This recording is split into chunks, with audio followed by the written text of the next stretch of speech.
Ay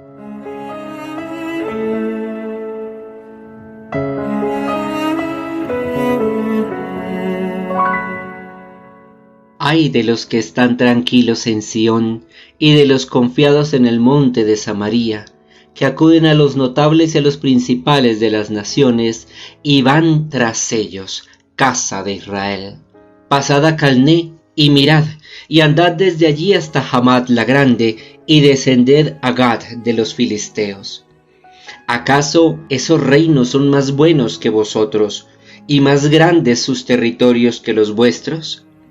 Vosotros que apartáis el día malo, y hacéis acercar el asiento de los violentos, vosotros los que se acuestan en camas de marfil y se reclinan en sus lechos, y comen corderos del rebaño y becerros del medio del engordadero, vosotros que rasguean cuerdas de salterio, y como David idean instrumentos musicales, los que beben en tazas de vino y usan los mejores perfumes para perfumarse, y que no se afligen por la ruina de José.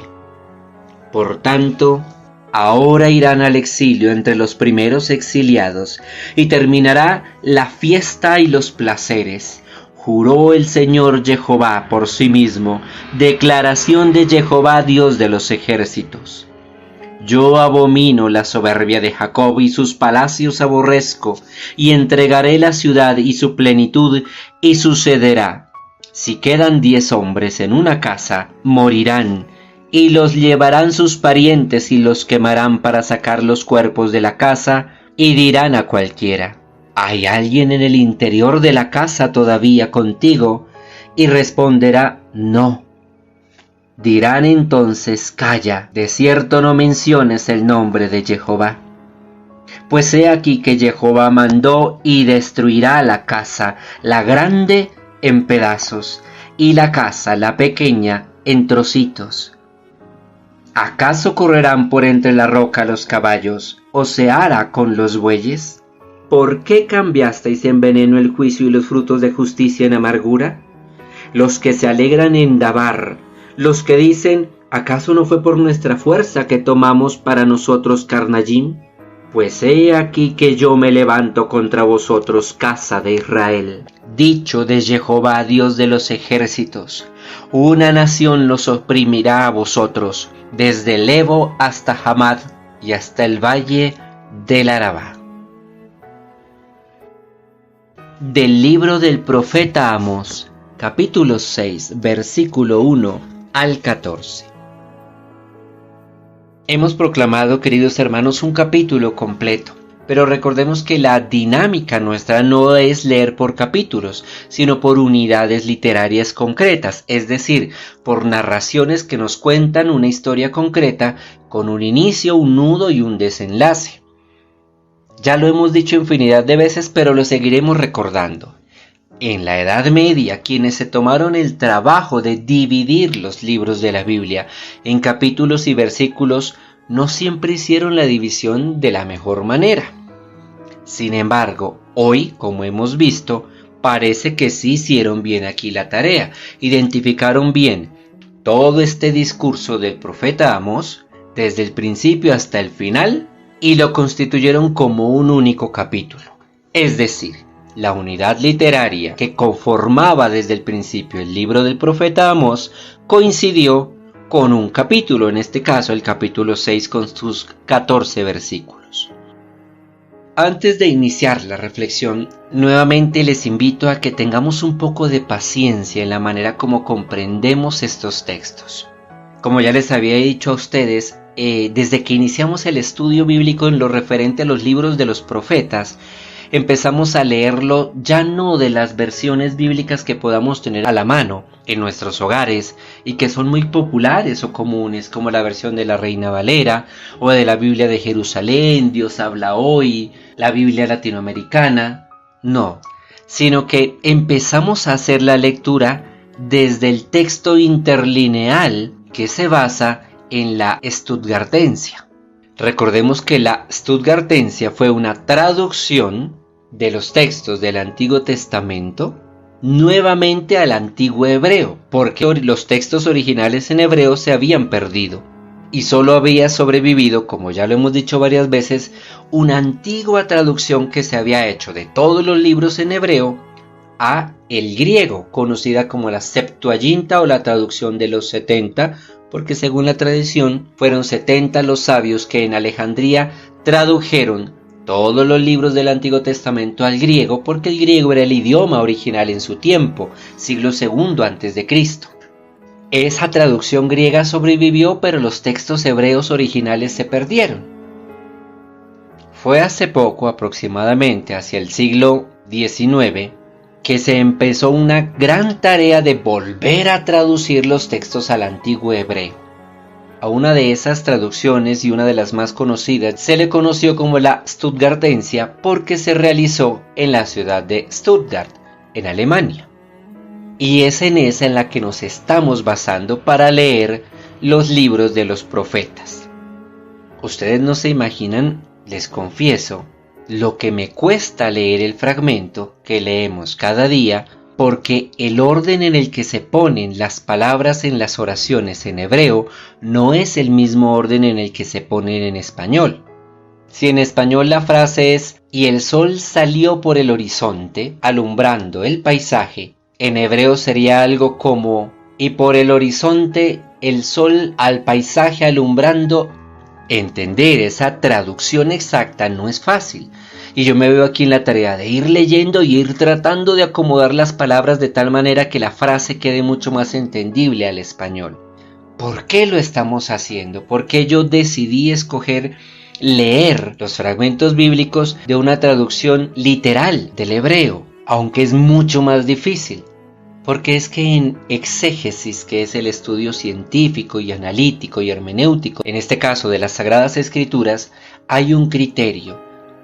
Ya lo hemos mencionado, pero siempre valdrá la pena cuando sea necesario recordarlo. Como en el juego del teléfono roto, se cree que las últimas traducciones que han llegado a nosotros, las últimas ediciones de la Biblia, las últimas versiones, no son muy fieles a los textos originales. Porque lo que nos llegan en esas versiones que vamos y compramos de la Biblia en cualquier papelería o en cualquier librería, generalmente es lo que leyeron, de lo que otros leyeron, de lo que otros leyeron, de lo que otros leyeron, de lo que otros copiaron, de lo que otros copiaron, de lo que otros copiaron y de lo que por fin hallaron por allá al principio. El riesgo de que se malinterprete, de que se entienda mal, es mucho mayor. Así como en ese juego del teléfono roto, el primero que escucha el mensaje lo recibe tal cual como es. Pero cuando vamos y le preguntamos al último de la fila, nos dice una cosa totalmente distinta. ¿Por qué? Porque en el camino fueron entendiendo de formas diferentes, entonces yo no le entendí muy bien lo que me dijo, entonces creo que me dijo fue esta palabra, entonces yo digo la palabra que yo creo, no la que realmente me dijo él. El tono con el que me dijo esa palabra, la manera como habla, no se me hizo fácil comprenderle. Y lo mismo pasa en las traducciones que se hacen de la Biblia. Las diferencias del lenguaje, del estilo de escritura, hacen que no siempre se comprenda de la mejor manera. Solo últimamente se han hecho unos esfuerzos titánicos por tratar de recuperar lo más fieles a los originales posibles los textos bíblicos. Y es aquí donde nos vemos, o me veo yo en una diatriba. O les leo los fragmentos bíblicos en este estudio que venimos haciendo juiciosamente desde hace ya más de 4 años y medio, de las versiones y traducciones de la Biblia que tenemos a nuestra mano, que son muy entendibles a nuestro lenguaje actual, con el riesgo de que lo que yo esté leyendo allí no sea lo más fiel posible a los textos originales, o trato de buscar leerles de los textos posiblemente más fieles a los originales, aunque pueda que no sea tan fácil de entender. ¿Por qué Alexander escogió esta segunda y podría decirse más difícil opción? Porque mi tarea es poder transmitirles a ustedes la palabra de Dios lo más fiel posible a lo que allá en sus orígenes, podría decirse desde el siglo XII a.C. hasta el siglo I después de Cristo, fue escrito por los autores sagrados, de manera que no nos pase lo del teléfono roto y nos llegue lo que se dijo allá al principio o lo que más se parezca a lo que se dijo al principio y no esa tergiversación del mensaje que aparece en el último de los que hacen la fila del jueguito del teléfono roto. Por favor, les ruego me tengan paciencia si la lectura que hemos venido haciendo en estos libros de los profetas no es la más fácil de comprender. Luego de esta explicación tan abierta y tan larga, vámonos entonces, queridos hermanos, al fragmento de hoy y a las posible enseñanza que él nos transmita. Hay una recriminación clara y concreta de Dios para con el reino del norte, el reino de Israel. Recordemos que el profeta Amós ha sido llamado por Dios de entre pastores, no de una casta sacerdotal ni de una casta sobresaliente, y del reino del sur de Judá, a predicarle al reino del norte. En otras palabras, es como si Dios buscara a un campesino en nuestros tiempos y le dijera: tú, campesino de Colombia, ve y predica no contra tu mismo país, sino te mando a que prediques a otro país. Y esta primera crítica y fuerte recriminación dirigida a los habitantes del reino del norte es que han puesto su confianza o en el monte Sión o en la montaña de Samaria. ¿A qué se refiere esto? Cuando en la Biblia se habla del monte Sión o de la montaña de Samaria, se está refiriendo geográficamente al sitio donde están las capitales.